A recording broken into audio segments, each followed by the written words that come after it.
storm made quick work. The power that Witamy serdecznie na kanale Preston Innovations Polska. Bartosz Iwaniuk. Patryk Waleśko. Przed nami przepiękne zimowe Podlasie, tematyka wędkarstwa podlodowego. Jest bardzo zimno, ale mam nadzieję, że sobie poradzimy w dniu dzisiejszym. Tak jest. Bartek, gdzie się znajdujemy? Jesteśmy nad rzeką Biebrzą. Będziemy dzisiaj wędkować na starorzeczach, na których można jeszcze łowić do końca stycznia, więc to jest już końcówka. Lód już mamy 3 tygodnie, najlepszy okres brań za nami, ale postaramy się złowić jakieś fajne ryby i pokazać Wam, o co w tym wędkarstwie podlodowym chodzi. Także moi drodzy, zapraszamy na film o podstawach wędkarstwa podlodowego. something about these winds.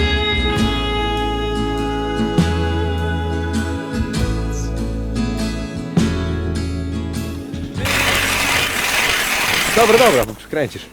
Dobra, dotarliśmy na lód. Pół otworu zrobione. Chłopacy z Podlasia bardzo szybko chodzą, tak? Nasz operator kamery, Hen z tyłu.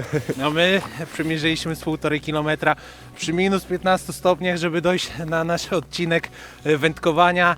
Jesteśmy teraz na lodzie.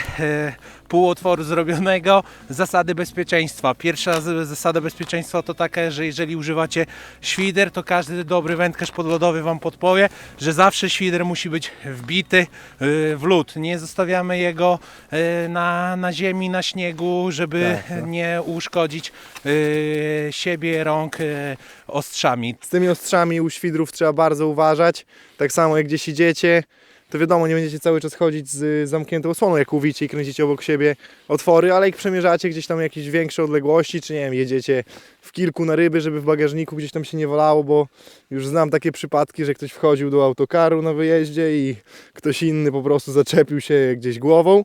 Także to jest ważne, żeby te ostrza zabezpieczać. Teraz mamy środek zimy, już lód jest bezpieczny, chociaż też nie wszędzie, bo my jesteśmy akurat na Starorzeczu, ale musieliśmy przejść kawałek rzeki. Także pamiętajcie o tych rzekach, bo one prawdopodobnie, może nie wszystkie, ale większość tych rzek zamarznie.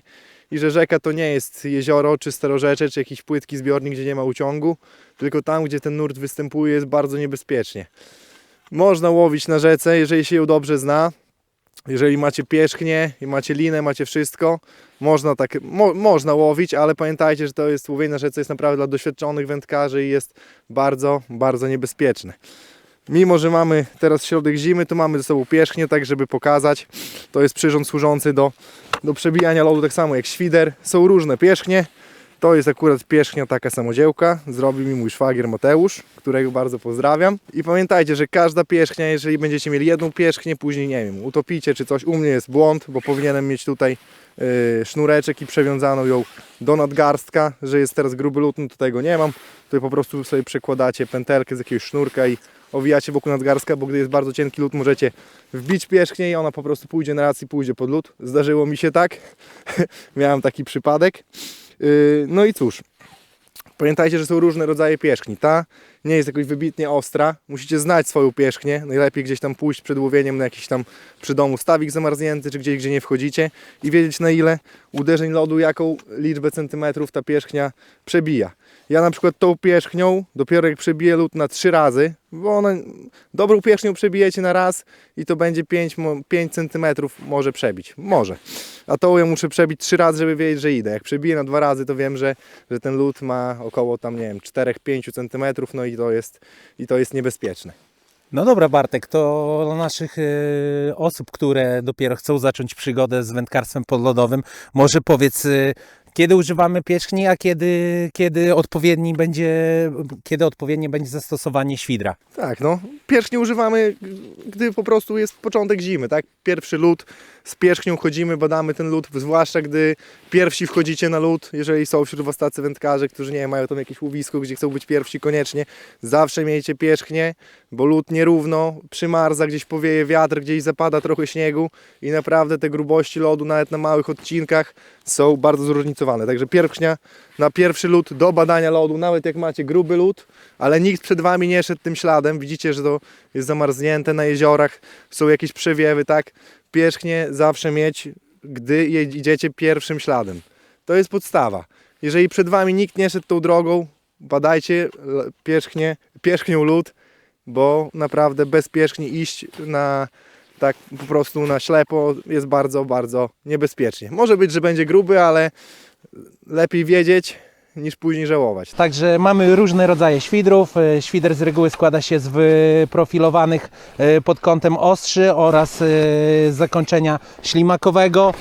Różne rodzaje świdrów od 10 do 20. Z reguły najpopularniejsze świdry pochodzą z firmy Tonar, tak? Czym jest 10, czym jest 20? Jest to średnica wiercenia otworów, tak? 10 są to mniejsze świdry i tak dalej. Mamy 12, 15, 18, 20. 20 to będzie najszerszy świdr. Jeżeli chodzi o wiercenie dziury, sobie tutaj przygotowuję miejsce i będę robił otwór. Pokażę wam jeszcze na zasadzie bezpieczeństwa, co dobrze ze sobą mieć.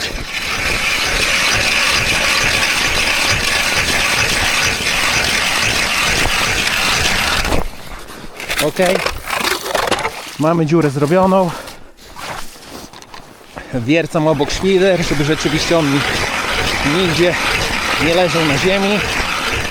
Ok, wywierciłem dziurę i na pierwszym otworze dobrze za pomocą miarki sprawdzić, ile mamy tego lodu. Wkładam miarkę, zaczepiam o dół. Pokazuje mi 16 cm grubość pokrywy lodowej, także uważam ten lód za bezpieczny. Możemy iść dalej. Jeszcze tak, powiemy też o, nie daj Boże, sytuacji, gdy znajdziecie się pod tym lodem, tak? Pamiętajcie po pierwsze, żeby zachować spokój, po drugie, nawet nie po drugie, po pierwsze, drugi raz po pierwsze, musicie mieć kolce. To jest przyrząd, który jeżeli wpadniecie, zakładacie sobie na szyję, tak jak ja tutaj miałem założone. One moje akurat są takie fajne, proste w obsłudze, się po prostu składają tak o hop, czekajcie, żeby faktycznie wyszło, że są proste. Tu linę puszczę, nie tak chyba wkładam, o, dobra. Może nie takie proste. Pyki nie są złożone. O, i są złożone. Pyki są złożone. Akurat to, żeby się składały szybko, to nie jest ważne. Ważne, żeby się szybko rozkładały. Najważniejsze, żeby szybko się rozkładały, tak? Czyli nosicie coś takiego na szyi. Nie daj Boże, znajdziecie się pod lodem. Pamiętajcie, od razu wyjmujecie to i wbijacie po prostu te kolce w lód. Nawet możecie mieć je na szyi, tak? Zależy to od długości sznurka, jak Wam wygodnie. Po prostu jest po to, żeby wyjść spod tego lodu, bo gdy woda będzie na niego wpływać, on zrobi się śliski. Wy po prostu rękoma nie wyjdziecie, tak? A wbijając to, macie podporę i możecie wyjść. On też może w trakcie, tak jak wbijecie lód, załamać się, ale zawsze jakoś w kierunku tego brzegu dojdziecie. No, są różne szkoły wychodzenia spod lodu, tak? Żeby kładzenia się praktycznie na płasko i wpływania jakby na ten lód.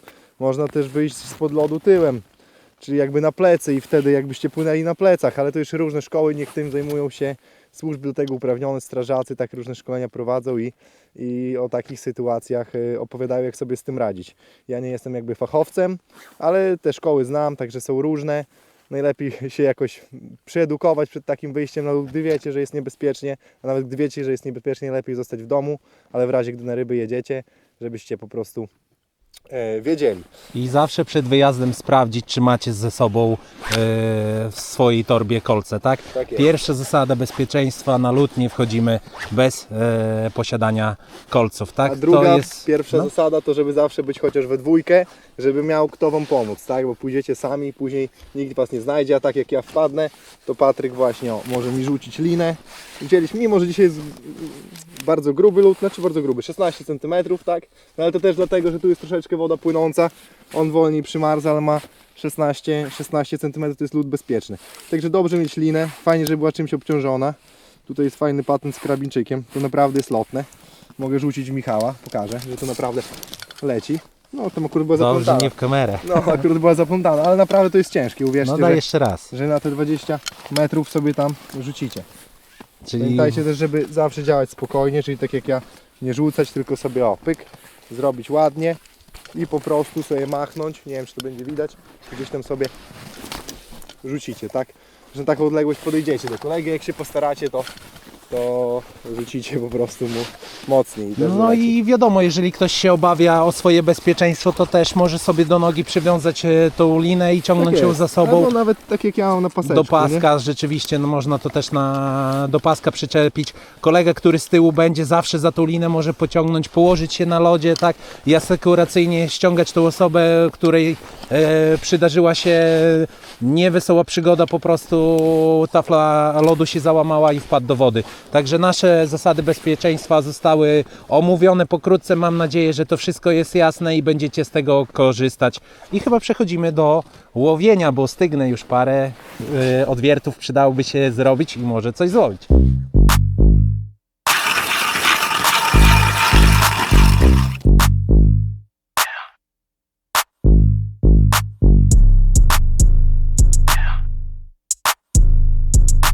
Dobra, tutaj mamy taki przyrząd, który nazywa się kamerą. On po prostu, ja go używam w tym celu, żeby zobaczyć, czy w ogóle jakieś ryby są. Czasami jest tak też, że na kamerze nie zobaczycie ryb, one będą, po prostu nie przemieszczają się, tak? Ale to jest fajne, bo można zobaczyć, jak ryby nie biorą, to czy na tym dnie one są. I jeszcze bardzo wcześnie rano, to w sumie nie wiem, jaka będzie widoczność.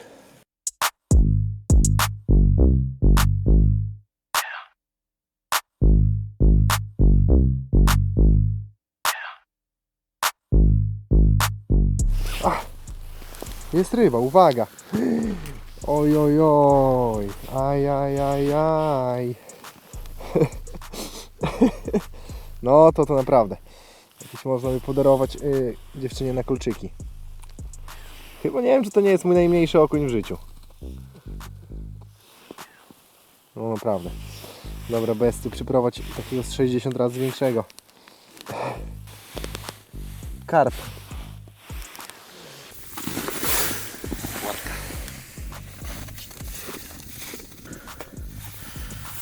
Piękną, o kolory to ma.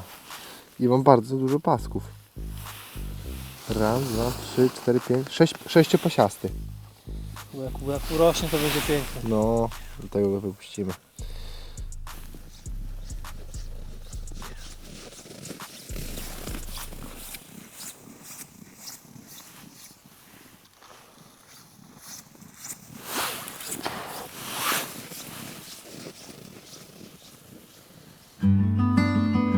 A więc jak już wybierzecie się na ten lód, to też musicie jakoś zacząć łowić, czymś łowić, na co łowić.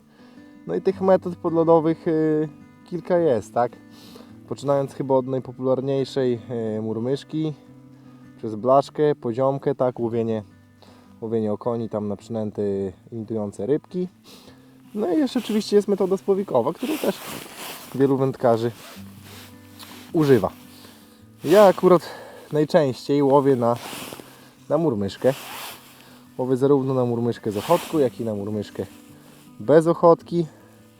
Co nam do takiego zestawu potrzeba? Pierwsza rzecz to jest wędka.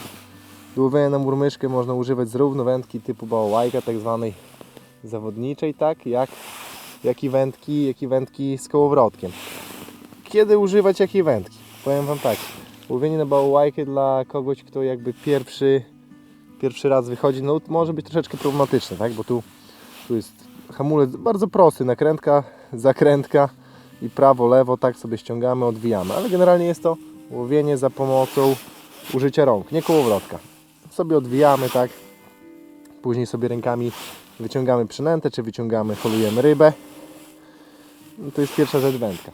Tak samo możecie mieć mały kołowrotek i zwykłą wędkę i to na pewno lepiej sprawdzi się Wam, jak pójdziecie pierwszy raz, tak, bo z łowienia na długą wędkę będziecie pamiętać, jak to się robi, umiecie to robić i będzie Wam po prostu prościej. Jednakże całe piękno dla mnie wędkarstwa podlodowego tkwi właśnie w tym holu rękoma. No bo naprawdę jest to bardzo, bardzo przyjemne. Czuje się każdy najmniejszy zryw ryby. Jest to po prostu coś, czego w innej porze roku nie doznacie. No i oczywiście pogoda. Następny element, tak? Macie już wędkę, wybraliście sobie bałałajkę, czy wybraliście sobie wędkę z kołowrotkiem, to jest wasza rola. Bałałajki też można podzielić na takie jak te z ruchomą szpulą, czy też kanadyjki. To też wam później pokażę, bo taką wędkę też mam, wędkę z kołowrotkiem też mam. Można sobie przejrzeć, obejrzeć i będziecie o! Mieliśmy chyba ryby niechcący.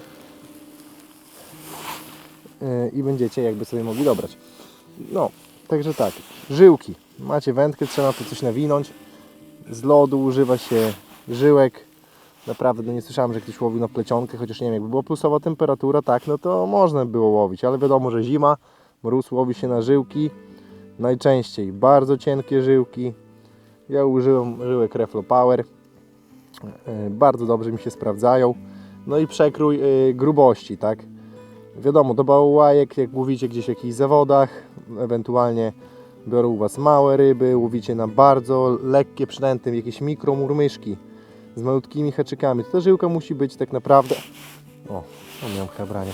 Musi być tak naprawdę jak najcieńsza.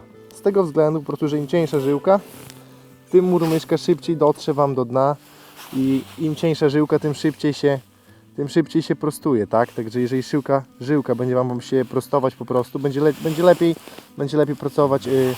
lepiej pracować przynęta, tak? Bo jak założycie malutką murmyszkę i bardzo, nawet grubszą żyłkę, nie wiem, 0,13 do takiej mikromurmyszki, czy 0,11, ona po prostu nie będzie do końca prostować i ta praca tej przynęty będzie po prostu nie tak skuteczna jak przy zastosowaniu bardzo, bardzo cienkiej żyłki. Grubości jakiś się używa, tak? No to tam niektórzy nawet używają do łowienia małych bardzo ryb, na malutkie murmyszki tam 0,06, 0,05 nawet, tak? Ale generalnie ja jak teraz nie łowię w zawodach, moim celem tam jest złowić coś większego niż palec, chociaż dzisiaj myślę, że będą z tym trudności. No to używam żyłek, takie u mnie najcieńsze teraz żyłki. Od 2 sezonów jak zacząłem łowić na te przynęty bezochotkowe, to na nie w ogóle wiążę żyłki 0,11. Ktoś powie, że to bardzo grubo, że jak na murmyszkę, na taką grubość. Ja wam powiem, że przez to, dzięki temu tracę o wiele mniej ryb, nie urywają mi haczyków. Bo jeżeli owszem macie głęboko i ta ryba jest jak zamortyzować, ta żyłka ma rozciągliwość, tak, i łowicie tam na kilku metrach, to zawsze to się jakoś zaamortyzuje. Ale jeżeli ja łowiłem na przykład na głębokości metra i zaczynałem dużą rybę, to tu nie ma jakby czasu na amortyzację. I bardzo długo łowiłem na żyłki 0,08, ale już po kilku rybach zdenerwowałem się i pomyślałem sobie, kurczę, może będą brać na grubsze, tak? I założyłem 0,11 i ryby też brały, ale udawało mi się je wyciągać. Więc w tym jest właśnie różnica. Także ja na takie bezochotkowe przynęty używam żyłek grubszych. Do murmyszki wiadomo, im cieńsza, lżejsza murmyszka i to cieńsza żyłka. Dobra, macie żyłkę, tak, macie wędkę, trzeba przejść do kiwoka. Kiwaka, nie wiem jak tam, ja mówię kiwok. Do kiwoka. Jak dobrać kiwok? To też zależy od przynęty, tak? Generalnie na białoryb ten kiwok mówi się, że powinien być bardziej jakby bardziej wygięty, bardziej skierowany ku dołowi, tak? Jeżeli łowicie jakieś tam płotki i leszczyki. No konie, ja na przykład lubię sztywniejsze kiwoki, tak krótsze, żeby nadać tej przynęcie pracę. Tutaj akurat mam przynętę uniwersalną, taką, na którą łowię zarówno jeden, jak i drugi gatunek. No to mam kiwok też dość mocno zgięty, ale po prostu agresywniej prowadzę, mocniej kiwam, pukając sobie w szczytówkę, żeby sprowokować jakiegoś tam okonia, czy tam innego jakiegoś podwodnego zbója. No i cóż, kiwok, wędka, żyłka. Jeżeli jeszcze właśnie łowicie na wędki z kołowrotkiem, to też tam są, można z ruchomą szpulą łowić na wędkę, tak? Ale to już jest temat taki bardziej kołowrotkowy i to by było trzeba się w taką tematykę zagłębiać. A ja polecam Wam najprostsze rozwiązanie, tak? Tylko pamiętajcie, nie zrażajcie się na bałałajkę, będziecie kręcić nie w tą stronę tym kołowroteczkiem, mikro będzie Wam się to plątać. Do tego bardzo proste rozwiązanie, które po prostu zaoszczędzi Wam wielu nerwów, to napisać sobie strzałkę, w którą stronę zwijacie żyłkę. Naprawdę banalnie proste, a Wam powiem, że jak ktoś zaczyna, to może się przydać. Tak samo można sobie tam podpisać grubość żyłki, żeby później jak macie, nie wiem, tam 3 wędki sobie zrobicie grubszą, cieńszą, no to wiecie, że to jest na przykład, ja mam tu podpisane żyłka 104, nie wiem co znaczy 104, czyli H010, czy nie, to jest H0, no nieważne, wiem, że to jest żyłka 0,10, jak będę sobie chciał zmienić żyłkę na cieńszą, będę łowił na tam, nie wiem, 11, zmienię sobie na 10, będę miał podpisaną 6, sobie zmienię na 6, tak? No i co, chyba tak z takich podstaw to tyle, tak? Jeszcze co do sprzętu, bardzo przydatnie jest mieć coś takiego. Czerpak. Nie może być plastikowy, plastik to nawet nie jest najlepsze rozwiązanie, może być metalowy, tak? Ale chodzi o to, żeby sobie ten przerębel czyścić. Ja akurat jak jest słońce, to unikam tego czyszczenia, robię taką małą tylko dziurkę, żeby tego słońca, jak jest płytko, jak najmniej tam się dostawało. Ale to jest rzecz podstawowa, zwłaszcza jak łowicie na spławik, wtedy warto sobie też odgarnąć tutaj, żeby nie było takich kryształków wchodów, bo to się zaczepia, się denerwuje człowiek. A ja się nie denerwuję, bo ja szybko zmieniam dziurę. I po prostu nie jest mi to na tyle potrzebne, bo wiem, że nie będę tutaj cały dzień, tylko połowy tam te 5 minut i jeżeli nic się nie będzie działo, to pójdę dalej.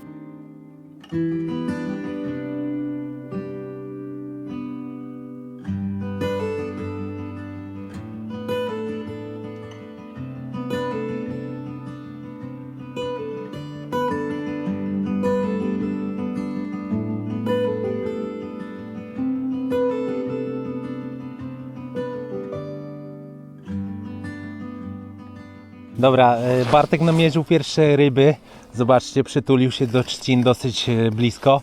Także ja jego podwiercam. Z 4 metry od niego siedzę. I będę tutaj próbował coś złowić. Pierwsze co, po wywierceniu dziury muszę ją oczyścić z lodu. To jest bardzo ważne, żeby tutaj nic nam kompletnie w tej dziurze nie przeszkadzało w łowieniu, żeby nasz otwór był oczyszczony, żeby żyłka się nie plątała, nie zamarzała. Bartek, z tego co wiem, łowi na wersję bezochotkową. Ja wyciągam taką wędkę. Ja na tą wędkę nazywam kanadyjka. Wędka oczywiście z murmyszką. Zwróćcie uwagę, jaka to jest murmyszka tego typu i będę łowił na ochotkę. Trzeba wykaraskać pudełko. Przy okazji, zanim wyciągnąłem pudełko do ochotki, mam jeszcze taki przyrząd, zwróćcie uwagę. Ten przyrząd jest do pomiaru głębokości. Gdy mam swój otwór oczyszczony, mogę przyłożyć go, włączyć przede wszystkim i przyłożyć do wody i sprawdzić, jaka głębokość jest tutaj. Także Bartek na 1,3 metra wędkujemy. Dosyć płytkie miejsce. Potwierdzasz czy nie? Że może być tak płytko? U Ciebie więcej. Nie 3 metry. Zaraz sprawdzimy, czy to w rzeczywistości tak jest. Także szykuję swoją ochotkę.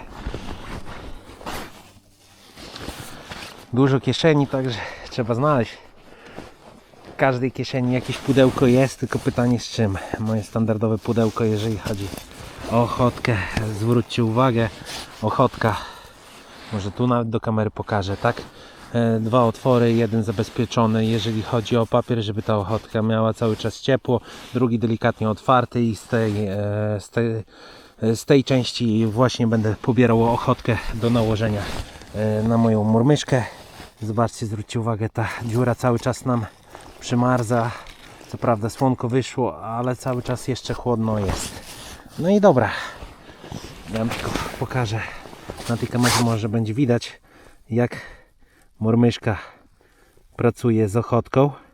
No i dobra, i teraz mamy blokadę w naszej kanadyjce, którą otwieramy. To pozwala nam sprowadzać żyłkę do dna. I wypuszczamy ten zestaw. Ok, i zobaczcie, w pewnym momencie jest taka sytuacja, że ta żyłka już Wam kompletnie nie chce iść do dołu. To znaczy, że murmyszka opadła do dna. Trzeba sobie na wędce to podkręcić, zabezpieczyć, zablokować naszą blokadę. Ok, tu jest równo przy dnie. No i zaczynamy zabawę z kiwaniem. O! Także nasza ochotka jest. Pierwsza mini rybka.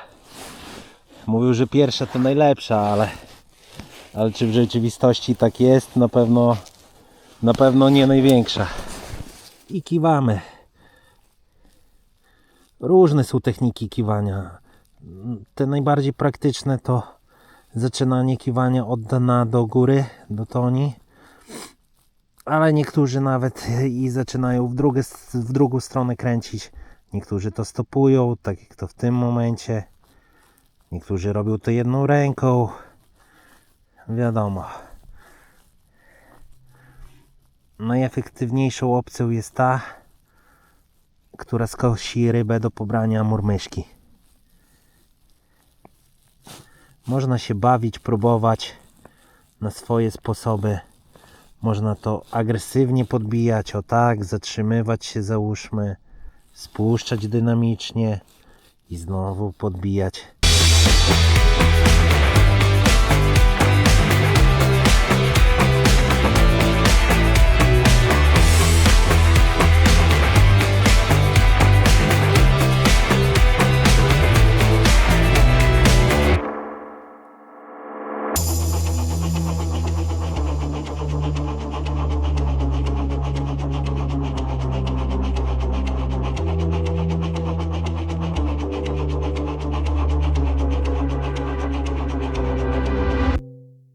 No dobrze, moi drodzy, jak podczas wędkarstwa podlodowego nie do końca nam idzie wędkowanie na samą ochotkę lub na murmyszkę bez żadnego nęcenia, to trzeba coś pokombinować i spróbować te ryby jakoś zwabić. Dlatego mamy możliwość w wędkarstwie podlodowym precyzyjnego nęcenia. Jak to się odbywa? Za pomocą wędki do nęcenia i do tego koszyczka zanętowego. Tak wygląda, zwróćcie uwagę, koszyczek zanętowy do nęcenia zanętą, a mamy też opcję mniejszą, takiego malutkiego koszyczka do nęcenia przynętami. Właśnie w tym momencie złowiłem 2 ryby z dziury, przestało mi brać, spróbuję donęcić jokersem. Jokers w takim specjalnym opakowaniu trzymam. Jak to robię? Otwieram koszyczek zanętowy, a może jeszcze zacznę od wędki, tak? Że jeżeli chodzi o wędkę, wędka ma tutaj spust hamulca, który naciskam i to mi się ściąga do dołu, tak? Zwróćcie uwagę i blokuje, tak? I naturalnie mogę sobie później to skręcić. Wkładam do koszyka, zamykam denko i zwróćcie uwagę, wprowadzam to do wody. Ale jeszcze jedną rzecz. Sprawdzę, jaka tu jest w ogóle głębokość. 2,2 metra. Ok. Dobra, jedziemy. I to automatycznie wraz z ciężarem mi będzie schodziło do dna. I zobaczcie, jak poczujecie już opór, to będzie takie stuknięcie, uderzenie koszyka o dno. Na pewno to wyczujecie, a jeżeli nie, to zwróćcie uwagę. Dalej Wam nie pójdzie ta żyłka, już będzie się zawijać w serpentynkę, tak? Ok, tutaj to podciągnąłem, także to jest moje do zanęcenia i wystarczy teraz 2 czy 3 razy dość mocno podciągnąć.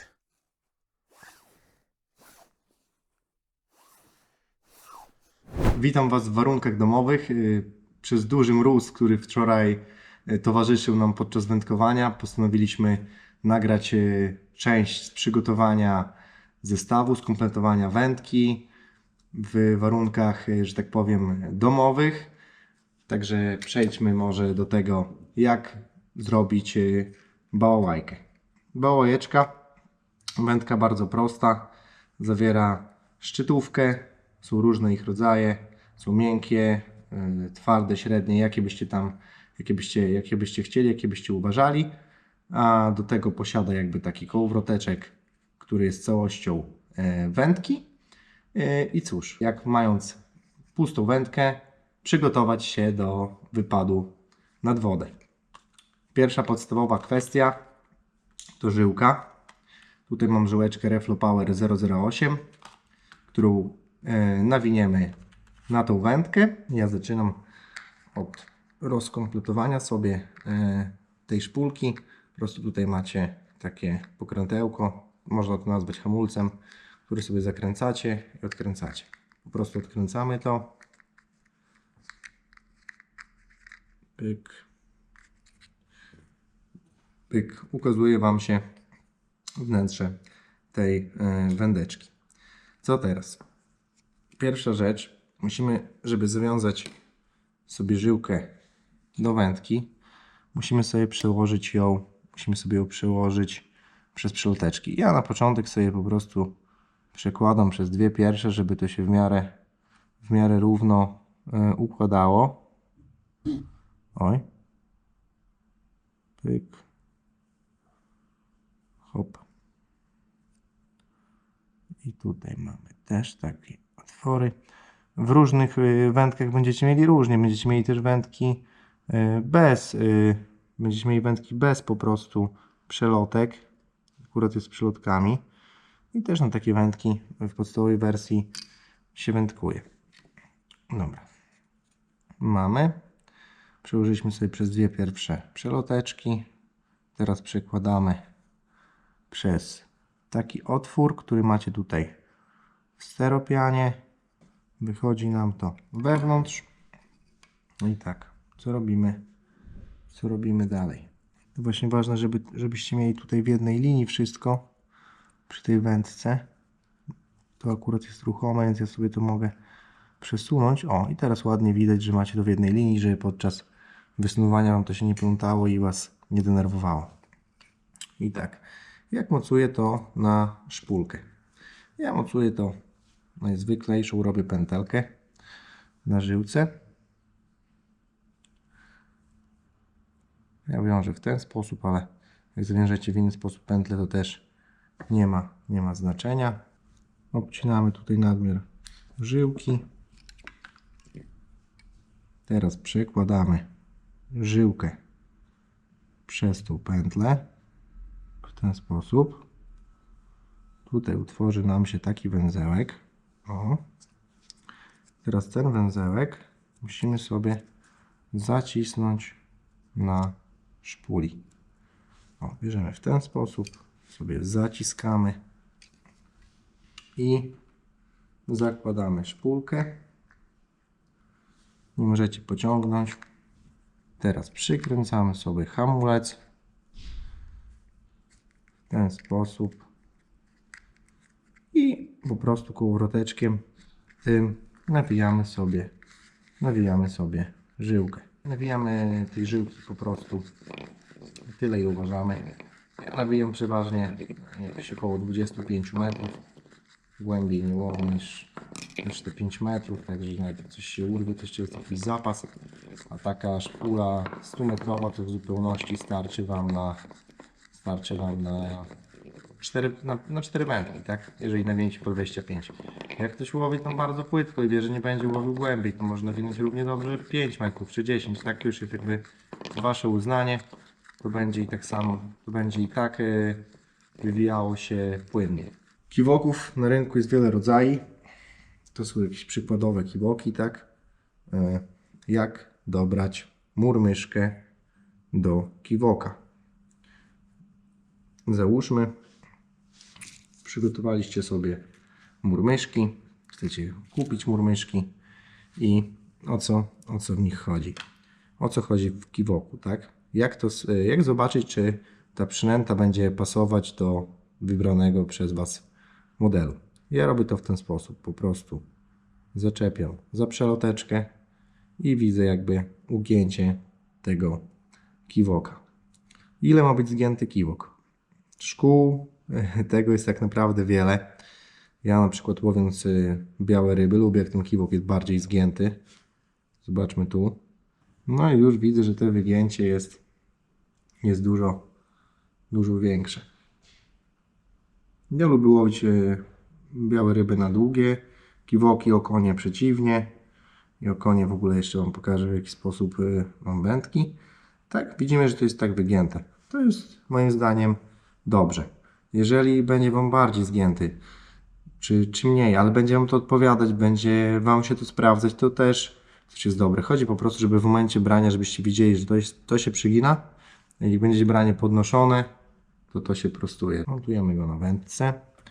On się składa jakby tutaj z mocowania kiwoka i z takiej dziureczki na żyłkę. Możecie sobie, zanim założycie go na wędkę, przeprowadzić przez wszystkie elementy. Tak? To jest pierwszy element. Hop. Tu mamy dziureczkę. Ja robię tak, że ona odchodzi od spodu i później przechodzi od góry. Op. No i mamy, można powiedzieć, że już praktycznie kiwok zainstalowany. Sobie jeszcze odwijam żyłkę. Montuję kiwok na wędce. Po prostu zakładam w miejscu, gdzie jest on założony na tą podkładkę. Hop. I mamy, jak widzicie, sekundka, się zawinęło. O. I mamy ładnie przeprowadzoną żyłkę i super skleciony zestaw. Dobra. Ostatni element. Murmyszka do łowienia na ochotkę lub na inne robaki. Jak ją zawiązać? Zawsze przeprowadzamy żyłkę od strony haczyka, od strony grotu, nigdy od zewnętrznej strony, żeby nam to się ładnie wypoziomowało. Wziąłem tutaj troszeczkę większą murmyszkę, żeby to było łatwiej zawiązać. Na mniejsze murmyszki, wiadomo, zasada jest taka sama, tylko ciężej Wam będzie po prostu przełożyć. No i dobra, mamy już przełożoną żyłkę. Murmyszka wisi na wędce, wisi na żyłce w ten sposób. Co dalej? Biorę sobie żyłkę i przekładam ją, składam ją na pół i tworzy nam się taka pętla. Teraz owijamy wzdłuż trzonka. Dobrze by było to napięte, będzie nam prościej. O, owijamy wzdłuż trzonka i obwiązujemy wokół murmyszki. Ja obwiązuję minimum 5 razy. Jak chcę, żeby bardziej wypoziomować murmyszkę, żeby tej żyłki było więcej nawinięte na haczyk, to przykładam po prostu więcej razy. Musicie sobie zobaczyć, jak Wam się ułoży ta murmyszka. Taką troszeczkę metodą prób i błędów i sprawdzić samemu, tak? Mamy to, przekładam to od środka. Przekładam to od środka i następnie sobie to zaciskam na żyłce. Mamy zawiązaną murmyszkę. Obcinamy sobie ten nadmiar. No i w ten sposób prezentuje się nasz zestaw. No jak widzicie, ten kiwok jest wygięty. Murmyszka stoi, że tak powiem, haczyk stoi bokiem. Niedobrze jest właśnie, żebyście związali, żeby on był w dół. O tak. On musi stać bokiem. No i to jest jakby już gotowy zestaw.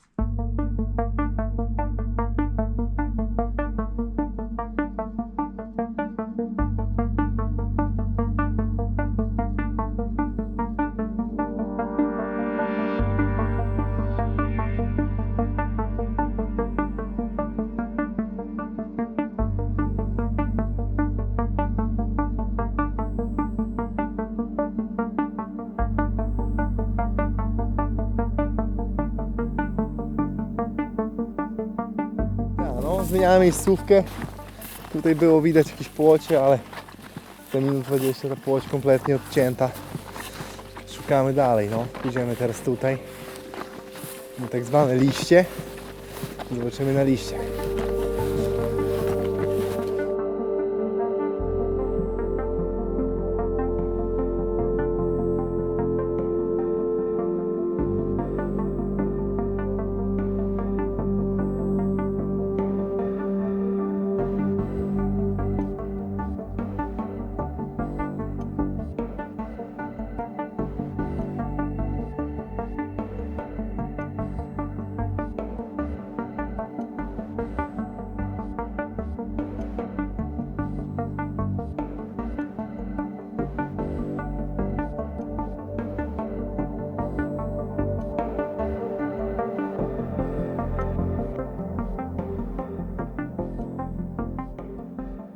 Jest pierwsza ryba powyżej, powyżej 18 cm, nawet może 20. Nie będę go mierzył i męczył. No i co? Wypuszczamy okonika.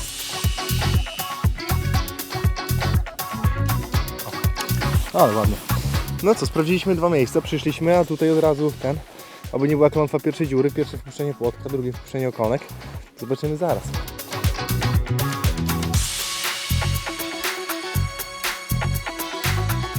Tutaj można się też pokręcić, nie? O, mam rybę. O, wysoko. Można się też pokręcić, nie? Tutaj. Myślałem, że tej rzece, ale patrz, jak ktoś chodzi po rzece, normalnie ślady są. Tam tu mogę wpaść taką z blaszką, zobaczyć, co nie? Jakąś ciężką balansówkę od Patryka wziąć.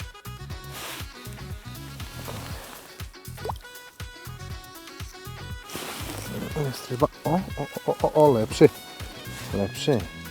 Zapięty bardzo delikatnie. Sam kąciczek. Brzuch czerwony. Ładny. Weźmiemy rybkę. Za skóreczkę. Ciebie tu puszczę tam dalej trochę. Mam tą dziurę wypustową. Pięknie, słońce świeci, jakby na plusie było, co? Dobra, ziomeczku. Hop. O, jest ryba. No to taki lepszy, no może nie lepszy, ale okoń. Bez motylka. Dobra, nie chce mi się chodzić, idź tu. Nie wiem. Napiszcie, co sądzicie w komentarzach, czy okonie odprowadzają ławice, czy nie odprowadzają. Zaraz zobaczymy. Jak złowię następnego, to znaczy, że odprowadzają. O, jest kolejny, tylko maleńki. No, jest zabawa, no. Tak się już można bawić, no. To już jest coś. To już jest coś. Biorą, więc jest dobrze. Zaraz może na czorta spróbuję. Na czortika. Może będą większe brały. Bo jak biorą, to biorą.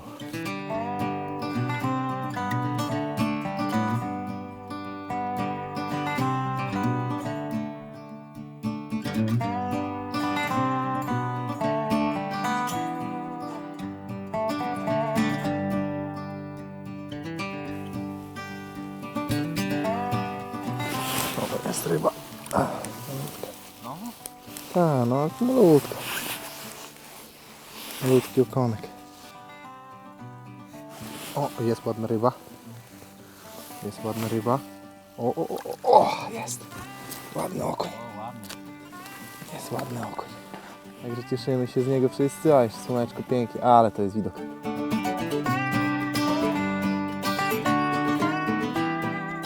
No to chodzi dzisiaj. Na ramaniek. Ojej! Wziąłem od Bartka wędkę, żeby spróbować tej metody Agresywnie. na nie Śmiało. na nie murmyszkę. O, to było? No branie, Tak? branie miałeś. No to Śmiało do góry. Jest ryba. jest, vamos! Ryba, ale naprawdę, kurczę, skuteczne. Mówię, śmiało, to tym trzeba szybko, nie? Piękna sprawa. One czasami Poczekaj, jak nie... jeszcze raz mu No pokażesz. śmiało. Wpuszczam go z To powrotem. było złe prowadzenie. Rzeczywiście, nie, no ja wiem, no ale to wiesz, to jest tego kwestia, tak, zupełnie inna technika, tak? Dokładnie. Na Starorzeczu niestety ochotka i murmyszka nie za bardzo się sprawia, a zobacz, mamy dziurę, ile ryb już nałowiłeś, tak? Także, uważaj, bo mógł także tam- ja miałem chciałbym to ka- zobaczyć i pokazuję jeszcze raz. Dobra, dawaj szkolenie szybkie, czyli tak, mamy do dna i jedziemy, pukamy, No, tak? Pukaj, śmiało. Nawet częściej jeszcze, nie? Śmiało do góry. Śmiało do góry. Czyli to agresywnie trzeba pukać, Dość tak? agresywnie. Tak dobrze? Tak, Czy... no. Dobrze. No popraw jak coś, Nie, popraw. żeby kawałki te lodu. No wiadomo, no. Bo Dobra. Dobra. Pracy, nie? Jeszcze raz od dołu zawsze zaczynasz? Tak, od dołu i dość wysoko prowadź. Fajne, kurczę, podoba mi się. I niezwykle skuteczne, Jeszcze wyżej, śmiało wyżej, dużo jeszcze wyżej. tak? Nawet metr nad dnem. Często są brania nawet metr nad dnem. I no jak myślisz, czemu to jest bardziej skuteczne niż łowienie na murmyszkę i ochotkę? Nie wiem, może jakieś organizmy w wodzie, takie, że jakieś żuczko podobne. Przynęty podobno są. No. A do dołu też można tak sprowadzać? Można, ale bardzo rzadko łowię ryby, jak do dołu prowadzę. Tak? I co mówiłeś, że czemu mam usiąść, zasłonić słońce, jeżeli Tak, bo jak chodzi? jest płytko, to bardzo ważne, żeby światło nie padało na dziurę, nie? Bo No. jak wpada dużo światła, po prostu ryby się boją. Dobra. Zawsze siadajcie. O, Jest ryba? widziałeś? No jest O. ryba. O, Dobra? I mamy kolejnego konia. Ja to mówię. Nie wiem, czy to jest kwestia dziury, czy kwestia przynęty, ale no działa. No dobra, to ja zostawiam tu wędkę na chwilę dla siebie. A Dobra, ty Patryk ucz się. No uczę się, a ty odwiercaj kolejną dziurę. I jeszcze spróbuję sobie powędkować normalnie z ochotką i zwykłą murmyszką. Może zmienię na jakąś jaśniejszą, albo postaram się dobrać typowo czarną, podobną do tej twojej przynęty. Co sądzisz? Ale w końcu zaczęło łowisko żyć. Godzina 13, ociepliło się, nie wiem ile jest teraz, 6-7 stopni na minusie. Ale, Tak? no tak mówią, że na tym Śródziemiu już wieczorem te konie odpalają. No może Nie wiem, tak czy to być, prawda. może trafiliśmy w godzinę. Co prawda te ryby wielkie nie są, ale frajda Pamiętaj o jest. pukaniu w szczytówkę, bo to jest No, w ogóle sorry, inny. no i inny styl. O, jest ryba. Mała. Ale jest. No jest. I to jest. Gdzieś może i mam. Podobnego. O, jest ładny. Jest ładny. No, może nie ładny, ale taki już no wymiarowy. O, będzie duble. A ten mój to by to zjadł jest, twojego. Wiesz co, słońce coraz niżej, a ryby biorą coraz lepiej tak naprawdę. Jak to się, takie małe.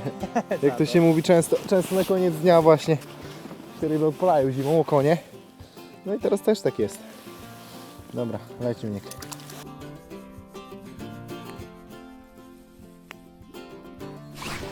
No jest następna ryba. No i też taki przyjemniaczek. Bez przyjemniaczek. Mówię, jak na starorzecze i na taką porę to w sumie teraz jest dobrze, nie? Teraz jest dobrze, te ryby już nie są mikroskopijne, już czuć na tej żyłeczce, że ona jest na tym drugim końcu, już nie, naprawdę nie są to takie aż no, kołowymiarowe konie.